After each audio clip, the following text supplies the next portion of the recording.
Welcome to my dark side. Salut à tous, on se retrouve pour le deuxième match donc de la 25e saison contre Admiral Shogun, je sais pas quoi, Show quelque chose. Bref, et il y avait un guildmate qui disait un truc intéressant parce que j'avais parlé de ma poule avec des mecs à 5GL, 4GL, 3GL comme le premier que j'ai affronté, qui s'est magnifiquement chié sur mes defs. Et il disait que tant que le matchmaking n'est pas vraiment réglé, on risque beaucoup d'affronter des mecs qui descendent. Et donc, euh, et donc en fait d'affronter soit des mecs qui sont pas ouf, donc mode de merde, etc. Comme mon ennemi malheureusement a des modes vraiment pas foufou, soit des mecs qui jouent tout simplement pas. Et c'est ce qui s'est passé au premier match. J'ai affronté un mec qui s'est chié sur mes défenses, au cas où vous ayez vu la vidéo, vous avez vu à la fin. Et donc là j'en affronte un deuxième qui a à peu près le même roster que moi, on va dire, dans les grandes largeurs, hein. C'est-à-dire que bon, il a une CLS mieux quand même, une JTR mieux quand même, mais à côté de ça, il a pas de bon mode. Et, euh, et du coup, j'avais eu un peu la flemme de l'étudier plus que ça. Il avait l'air de changer ses defs et tout, donc j'ai fait bon, bah je garde mes 2 GL en attaque, en défense, n'importe quoi, en attaque. Et pour l'instant, on peut en voir aucun, donc là, je vais mettre un peu en avance rapide parce que ça fait quand même pas mal de fois que je le fais ce fight, mais ça reste intéressant parce que là, de voir que Daka R6 est plutôt pas trop mal modé en santé, on va voir que c'est utile au début parce qu'elle va prendre un plutôt gros focus dès le début, d'entrée de jeu, quasiment. Voilà, donc là, on reste tout le monde, on fait une petite basique, et là, boum, boum, boum, boum. Ouh, c'était chaud de chez chaud. Ça aurait pu très très mal tourner cette affaire. Mais Daka survit. Donc peut-être un petit up de mode ou un petit reset pour éviter que ça se repasse comme ça. Ça aurait pu être très tendancieux si les tartes avaient été juste un tout petit peu plus costauds. Là après c'est parfait parce que Daka n'a pas raise toutes les NS à un moment, du coup on a fait une petite basique, assist from the grave de Talia. Là on n'a pas eu de raise de Talzin, donc il y a des assists from the grave qui pop. Et là du coup même si elle prend le focus, elle passe dans le jaune, on est plutôt pas mal. Elles sont déjà mortes un paquet de fois, donc là on risque plus grand chose. Encore une fois, pas le reste de tout le monde, donc c'est plutôt arrangeant. On fait le mass assist, on kill B2, donc ça reste Talia. GG bute tout le monde, on reste tout le monde. Assage but B1, on reste tout le monde. On dispel des DK, magnifique.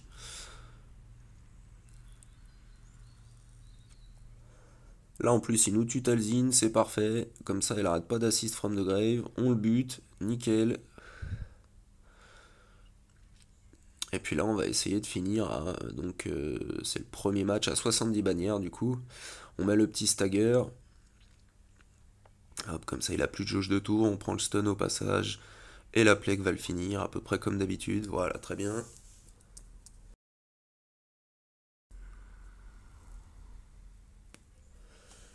Donc là, il a tellement des modes qui sont pas ouf que sa ZAM est au micron.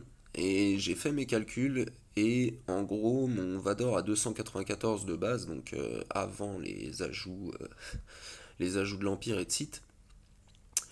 Et du coup, je passe devant. Donc je trouve ça dommage de poser un Omicron qui au final va pas forcer à utiliser une GL parce que avec un bon Vador bien speed, il y a moyen quand même d'aller chercher la vitesse de Zam et des autres que j'avais vérifié aussi. Je crois que son boss c'était le plus rapide.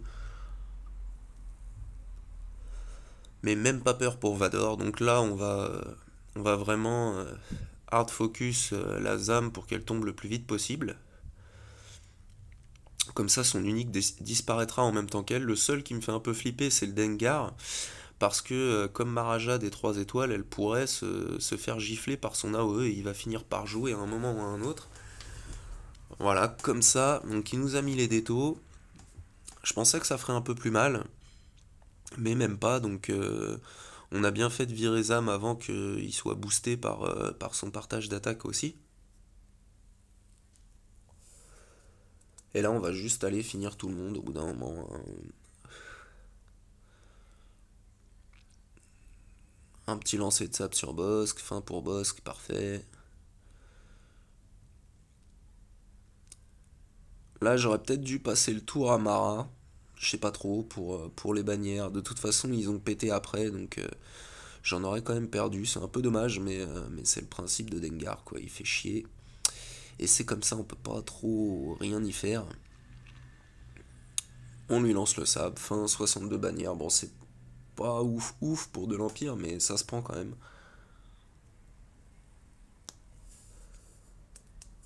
Là, du coup, j'ai la Nut et la Phasma. Donc la Phasma, bon ben, ça assiste. C'est pas très très bien modé en plus. Son exé, son panda, je l'ai vérifié.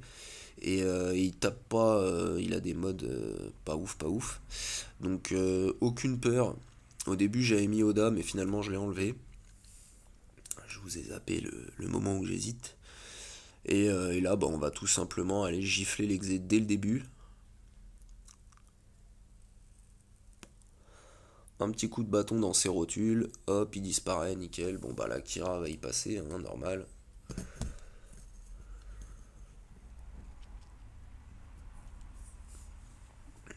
Et puis maintenant, bah, c'est Nest qui va faire le boulot. Un pilote de moins. Boum. Ah, cette fois, elle a pas réussi à tuer sur la OE. J'aime bien quand elle tue sur la OE. Malgré que ce soit con de mettre le Daze dans un sens, mais bon. 65 bannières, ça fait comme si on était full team, full vie, full prot, donc ça me va. Je prends. Et ensuite, la Nut, moi j'ai préféré aller jouer la Bad Batch. Et j'aime bien Omega parce que elle vous permet de faire un full bannière beaucoup plus facilement que si elle n'était pas là. Enfin, de mon point de vue, après, j'ai vu la vidéo de Pepito qui était très bien sur comment jouer à 4 et tout. Mais mes points de vue facilité, parce que j'aime pas trop m'emmerder non plus, je préfère largement jouer à 5 déjà pour avoir immédiatement le double stun, parce que là on peut voir que Doku est pas stun sur la grenade, et j'ai modé mon Raker en pouvoir, tout simplement parce qu'avec les partages de stats, etc., c'est déjà un monstre, et j'adore le fait qu'il stun pendant 2 tours, dès le début, dès le premier tour qu'il prend en fait. Là du coup ça nous permet de tuer 2 mecs, et Raker a quand même chopé l'extorsion. Donc là, ce qu'il va falloir essayer de gérer, surtout pour la suite du combat, ça va être des moments où on fait régène notre prot à tout le monde quand l'extorsion va land à droite à gauche. Donc là, je régène un peu, enfin, je mets le bonus de prot d'Omega. Donc c'est plutôt intéressant. J'hésitais entre basique, la régène ou payer. Au final, je fais basique. Là, on va s'occuper de finir Django. Ensuite, on va aller sur le Nut. Donc on peut voir que les bonus prods sont partis sur les 3 quarts des persos, ça y est sur tous. Il restait Hunter. Et ensuite, ça va être une question de qui paye et qui régène la prot. Donc, bah faut avoir le bon timing et un peu de chance aussi pour avoir les sorts dispo au moment où le mec manque de crever. Mais sinon, ça se prend plutôt pas mal. Là, voilà, on va mettre le bonus prot. Là,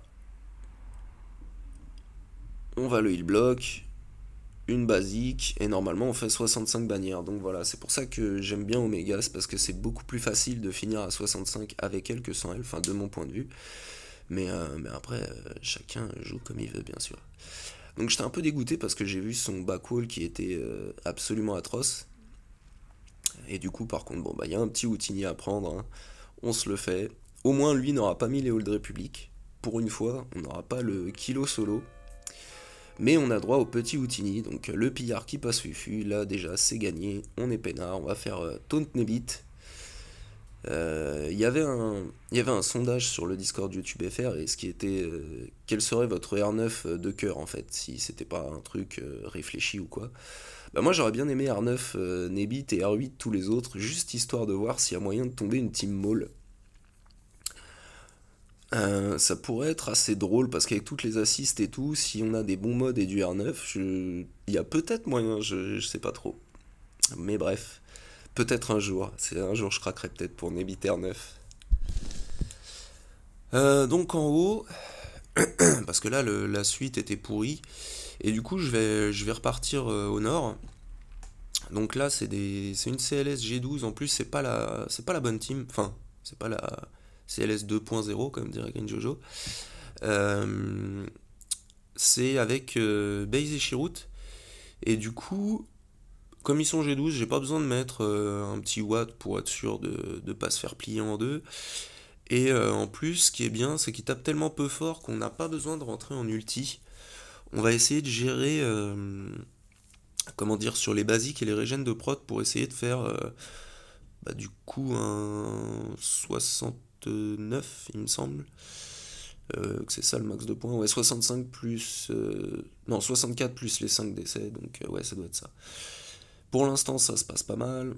On va essayer de. Dans 2 tours, on a notre régène de prod, donc là on plie le Han. On plie le CLS, régène de prod pour plier le Chirrut, et on fait 69, nickel, un beau chiffre, superbe. Et à ce moment-là, en fait, j'oublie complètement qu'il me reste quand même le sud à faire aussi, tellement c'était pas ouf, j'étais un peu déçu quand même qu'il n'y ait pas un petit GL, j'aime bien quand il y a quand même un fight GL dans l'affaire, mais bon, là ça s'est passé comme ça. Donc comme le match précédent, hein, m'hésiter à outspeed les siens, et outgear aussi d'ailleurs. Et du coup, bon, simplement faire le miroir, ça va pas être très très long. On va d'abord aller chercher le petit mof, il me semble, ouais voilà. On va chercher le petit mof, un petit coup de jumelle, un tapage de pied, nickel, pan pan pan. Ensuite, mass assist sur pied, poc poc poc. Ensuite, une petite basique sur Virs, poc poc poc, poc poc poc. C'est trop con ce perso, sérieux. Il a même pas eu besoin de finir 65 bannières, ça va, c'est plutôt cool. On a fait des bannières propres. Le boba en lead, plus le fait qu'il soit R8, je me disais, ah, je sais pas trop, j'ai pas l'habitude de fight une team avec boba lead. Encore un pote de Nobo, probablement. Euh, mais ouais, boba lead, du coup, je me disais, bon, on sait jamais.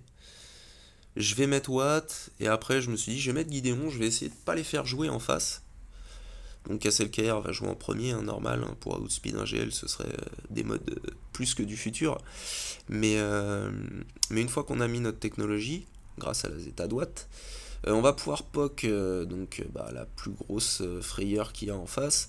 On va leur retirer leur TM, et là sur l'AOE je me disais il y a moyen de peut-être d'en faire tomber, mais SLKR maintenant, le mien est modé vitesse santé, donc il y a moins que ce qui était prévu qui tombe, du coup il joue, bon, il y a de la bannière qui y passe côté Gideon, et je pense aussi côté SLKR, on verra ça à la fin. Watt a toujours le bonus prot, 66 bannières, donc bon, c'est pas très très grave, ça se prend, c'est au-dessus du 65, donc ça me va perso.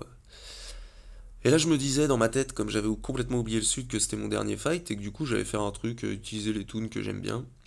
Donc ouais, j'aime bien Oda, donc je crois que je vais mettre Oda en dernier. Trium Armorer Oda, pour essayer de finir full ban.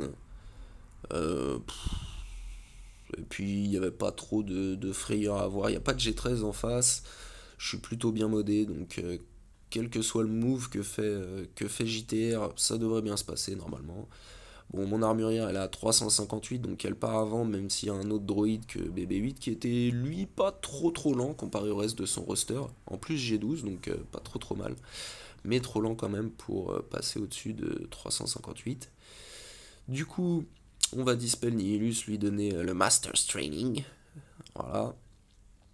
La Sion, bon, c'est pas bien grave. C'est plutôt pas mal. Tant qu'ils vont sur lui et qu'ils assistent, ils vont se refiler Pain 2 fois plus vite. Et j'aurai le Supersion 2 fois plus vite. Donc nickel. Là, on met le gros hit sur JTR. Une petite basique de l'armurière. Dommage, il y a l'AOE de R2 qui y passe. Juste avant le drain de Nihilus, ça c'est un peu con. Mais ça arrive, c'est comme ça. Ensuite, on va aller sur Stickray. Là, je décide de mettre le brise-armure sur BB8. Même s'il va contrer et appeler stick ray, c'est un peu dommage. Au moins là on dégage R2, on dégage BB8, on redonne un stack de Beskar à Traya. Au début j'ai confondu, il me semblait qu'il y en avait deux, mais du coup c'est inutile au total. Et on a la brûlure sur l'armurière, sur Oda, donc on fait des mauvaises bannières, 61, bon c'est pas trop grave, et c'est là où je me dis merde, mais en fait le sud j'ai pas clean. je me suis un peu précipité. Bon, on peut voir un exécuteur en défense, hein, quelle originalité. Et du coup il y avait la petite bad batch, je me suis dit bon, mon Revan part avant, on va y aller en Jedi, ne jamais oublier Juani dans sa team Jedi bien sûr. Elle est beaucoup trop importante, sans elle tout part à volo. Donc on va focus le Echo, on va le faire tomber vite fait, voilà, Mass Assist il tombe en même temps, c'est du gir de mousse. Une petite basique. On va appeler Yoda, Raker qui est presque cané. Voilà, ça y est, il est tombé. On fait un jump, un gros hit sur Hunter. Oh, le stun de Juani, mais quelle superbe créature. Quel superbe Qatar. Magnifique. 65 bannières sur des bad batch, loin d'être fini. C'est pas ouf, mais ça se prend. Et là, du coup, j'avais plus de vraie team. Donc sur les NS, on va sortir ce bon vieux Krennic, ça rappellera l'époque du Krennic Vador VSDR. On va prendre la sonde pour son verrouillage et comme ça elle peut nous permettre de contrôler un peu le zombie. Le garde royal parce qu'il met la rétribution à tout le monde. Le Death Trooper pour ses affinités avec Krennic et sa marque de mort. Et Kylo Ren parce qu'il a des bonnes AOE, une bonne survivabilité. Et j'ai un gros questionnement sur ce fight depuis à peu près toujours. C'est-à-dire que le Death Trooper, je joue depuis extrêmement longtemps, étant donné que c'était ma première team arène. Les Troopers, j'ai toujours trouvé ça fun. Donc, là, on va faire l'AOE, et la 5ème NS va mourir et va être raise par le zombie. Mais je n'ai jamais mis la marque de mort à partir du moment où ça avait été raise par la zombie. Alors que techniquement, elle est morte, étant donné qu'elle a été revive, donc elle a revécu. Et pour moi, alors ce que j'imagine, c'est soit que j'ai absolument pas de chance, soit qu'il faut qu'il y en ait une qui soit vraiment partie. Là voilà, maintenant par exemple, j'aurais peut-être pu la mettre parce que Talzin est vraiment décédé. Je sais pas si certains d'entre vous ont la réponse, ce serait bien urbain de la partager si c'est le cas. Là donc, on bute Daka, on tente avec la marque de mort, j'ai pas vu si ça avait l'end ou quoi. Mais voilà, c'était mon gros questionnement. Et ce qui est pratique dans le Krennic Lead, ce que j'aime bien, c'est que quand on tape des debuffs, on récupère de la prot. Et du coup, ça vous permet de faire des bannières pas trop dégueu généralement. Donc là, on finit l'esprit, on finit la zombie, et on va faire un petit 64 bannières qui Kylo Ren n'avait plus de protection, il me semble. Donc voilà, mais si quelqu'un a la réponse à ma question, est-ce que les restes de la zombie comptent comme le fait qu'une NS n'est pas morte techniquement? Ou est-ce que c'est une mauvaise traduction ou quoi? Je sais pas du tout. Donc j'ai tout shot. Non, j'ai tout shot son finaliseur parce que j'avais fait 2 tries sur l'exé, j'avais foiré les 2 fois. Donc voilà, mais lui n'a même pas attaqué, donc au final, c'est une victoire pour Canard, j'ai envie de dire. Mais le prochain match, du coup, la finale, par contre, elle va juste être épique. Donc c'était plus une GA pour passer le temps, j'espère que ça vous aura plu et que vous aurez la réponse pour la marque de mort du Death Trooper. Allez, j'espère que vos GA se passent bien, salut à tous.